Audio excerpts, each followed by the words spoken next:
ഇനി അടുത്തതായിട്ടുള്ളത് Stephen reaction ആണ്. Stephen reaction എന്ന് പറയുമ്പോഴത്തേക്കിനും അത് സിമ്പിളാണ് പഠിക്കാനായിട്ട്. സ്റ്റീഫൻ റിയാക്ഷൻ എന്ന് പറയുമ്പോൾ ആലോചിക്കണം 3 സയാമീസ് ഇരട്ടകൾ. അപ്പം 3 സയാമീസ്, ഞാനിവിടെ 3 സയനാമീസ് എന്നാണ് എടുക്കുന്നത്. 3 സയനാമീസ് വിച്ച് മീൻസ് CH3CN.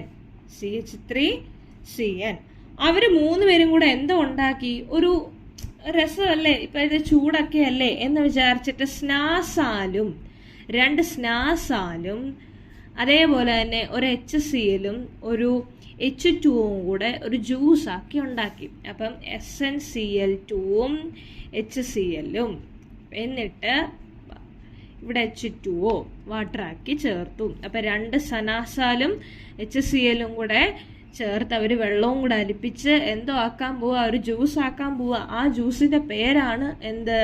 CH3CHO. ഈ CH3CHO ആക്കുന്നത് ഇതാണ് അസറ്റാൽഡിഹൈഡ്.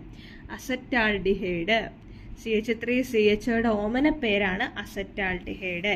എന്തിനെയാണ് അസറ്റാൽഡിഹൈഡിലേക്ക് മാറ്റിയത്? Ethane nitrite. അപ്പോൾ ഇനി ഒരൊറ്റ മാർഗ്ഗമേ ഉള്ളൂ. സ്റ്റീഫൻ റിയാക്ഷൻ എന്ന് പറയുന്നത് ഓർക്കണം, 3 സയാനാമീസ് അല്ലെങ്കിൽ സയനാമീസ്, എങ്ങനെ വേണമെങ്കിലും പറയാം. 3 സയനാമീസ് നിങ്ങൾക്ക് മനസ്സിലാവണം. 3 സയനാമീസ് 2 സ്നാസിലും ഒരു HCl-ഉം ഒരു H2-ഉം കൂടെ ചേർത്തൊരു ജ്യൂസ് ഉണ്ടാക്കാൻ കയറി. എൻ്റെ പൊന്നോ, നല്ല എക്സ്പീരിയൻസ് ആയിരുന്നല്ലേ. അപ്പം അതുകൊണ്ട് CH3CN എന്ന് പറയുന്ന സയനാമീസ്, അതായത് 3 സയനാമീസ് കയറിയത് ഇതുണ്ടാക്കാനാ.